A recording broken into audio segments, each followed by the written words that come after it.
Bonjour à tous, aujourd'hui nous allons voir comment réparer l'écran LCD d'un petit téléphone DECT que j'ai récupéré à la déchetterie, puisque chaque fois que je vais à la déchetterie je repars toujours avec plus de choses que ce que j'ai amené. Voilà, donc en fait il s'agit d'un écran LCD à cristaux liquides, donc vous reconnaissez, vous voyez qu'il y a un défaut d'affichage, il y a des segments qui ne sont plus activés, qui ne sont plus actifs. C'est un téléphone qui doit avoir a priori 4 ou 5 ans. J'en avais un lot, c'était un lot de 3 qui était dans la benne. Et donc, je pense que la personne l'a jeté, puisque celui-ci c'est le moins pire, mais les deux autres on voyait vraiment plus grand chose. Donc je pense que la personne ne pouvant plus voir l'écran en a eu marre et a tout jeté. Et ben moi je vais vous montrer comment réparer ça en 5 minutes chronomètre en main. Alors d'abord on va commencer par démonter tout ça. Je vais vous passer l'étape de démontage, globalement vous savez faire, il vous faut un tournevis et puis un peu d'intelligence, le tout c'est d'éviter de casser les petites pattes en plastique qui assurent la bonne tenue mécanique de tout ça. Allez on démonte et on se retrouve tout de suite. Voilà, donc on a démonté gentiment, on l'a ouvert en deux, le téléphone, j'ai remis la plaque support des composants directement dans une des moitiés, ça va être plus pratique pour manipuler. Donc ça m'a permis aussi de remettre les piles et on voit donc qu'on a toujours ce fameux problème de certains des segments du LCD qui ne sont plus actifs. Alors en fait le problème de ces petits composants, c'est qu'en fait ils sont alimentés par une nappe. Hop, on va essayer d'y arriver. Si j'y arrive. Voilà. Alors, donc en fait, ça, c'est la nappe qui sert en fait à l'affichage individuel, à l'alimentation individuelle de chacun des segments de l'écran LCD.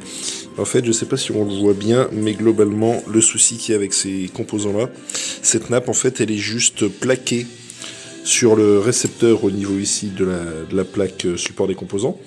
Elle est posée dessus et elle est collée.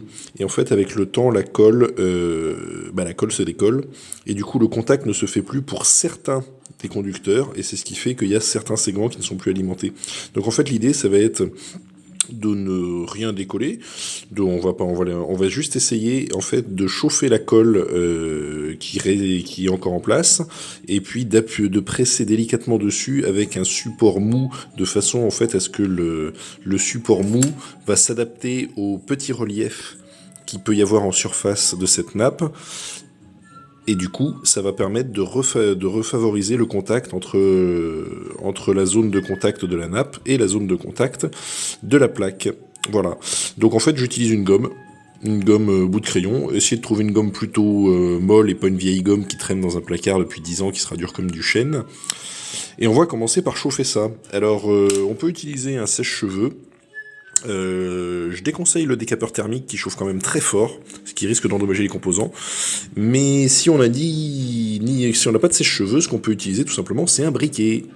Alors un briquet. Tadam, briquet. Petite flamme.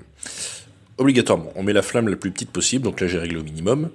L'idée en fait, c'est que la chaleur, elle monte toujours. Donc on va se servir en fait de cette petite flamme comme un pinceau à chaleur pour essayer de chauffer progressivement dans la longueur la plaque pour la faire monter en température à une température de l'ordre de 50-60 degrés, pas beaucoup plus, c'est amplement suffisant. Et donc l'idée c'est que il va falloir appliquer ça intelligemment pour pas faire fondre la nappe. Donc en fait on est bien d'accord que la chaleur montant, là je me brûle pas le doigt, là si j'insiste un peu, au bout de quelques secondes je commence à avoir chaud au doigt, et ça brûle, et si je suis là, j'ai aucune chaleur. Donc on va vraiment essayer de déplacer la flamme progressivement dans la longueur pour chauffer la plaque et obtenir l'échauffement qui va nous permettre de recoller tout ça. Allez, c'est parti. Alors, on prend notre téléphone, on le tourne vers le bas, comme ça, parce que donc la chaleur monte. Nous, ce qu'on cherche à chauffer, c'est là.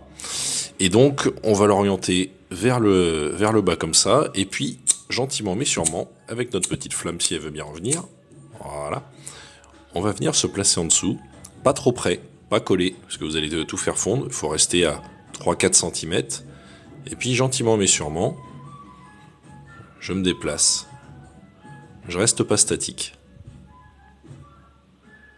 Voilà, je bouge, Et je n'oublie pas que la chaleur, elle s'applique toujours à la verticale au-dessus de la flamme. Donc en me déplaçant gentiment comme ça,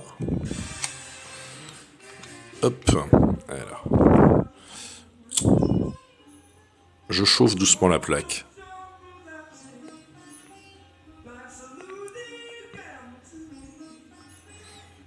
Alors j'essaie de pas trop chauffer la nappe, parce que la nappe elle est très fine. Donc en fait, comme elle est très fine, sa température va monter très vite si je la chauffe. Donc j'essaye plutôt que de chauffer la nappe, donc qui peut éventuellement fondre et du coup après le téléphone il est foutu. J'essaye plutôt de chauffer la plaque. Et c'est la plaque qui chauffera la colle. Donc du coup, je chauffe, gentiment.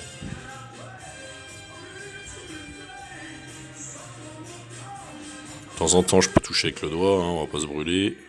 Permet de sentir un peu où on en est. Là je peux y aller encore.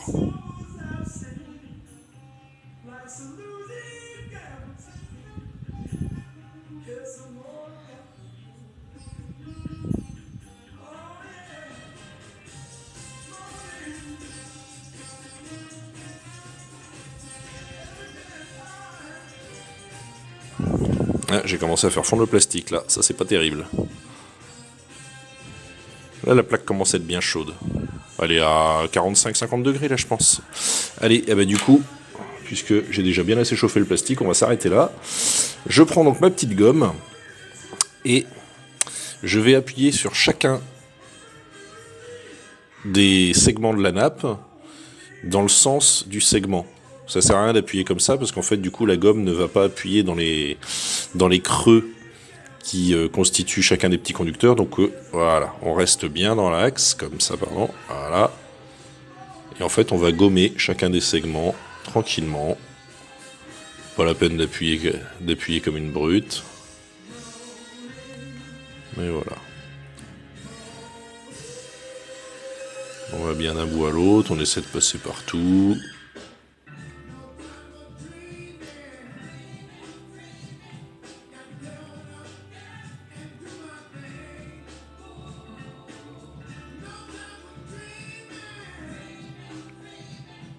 Voilà.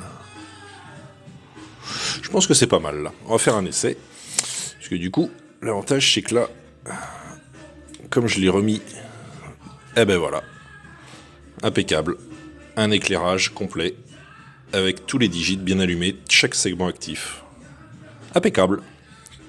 Voilà, il n'y a plus qu'à tout remonter et à refermer et à utiliser ce magnifique lot de 3 téléphones qui m'aura coûté environ 10 minutes de temps, allez, un quart d'heure, on va être gentil. Et puis l'eau porte tout simplement la chance d'être tombée dessus à la déchetterie. Donc arrêtez de jeter les appareils que vous croyez morts. Souvent, il n'y a pas grand chose à faire pour les remettre en route. Et puis écoutez, ça évite de remplir des décharges. Et un jour, je pense qu'on sera reconnaissant d'avoir réussi à sauver ne fût-ce qu'une petite partie de tout ce qu'on jette au quotidien. C'est toujours ça de moins qui finit dans l'environnement. Allez, je vous souhaite une bonne soirée et à très bientôt.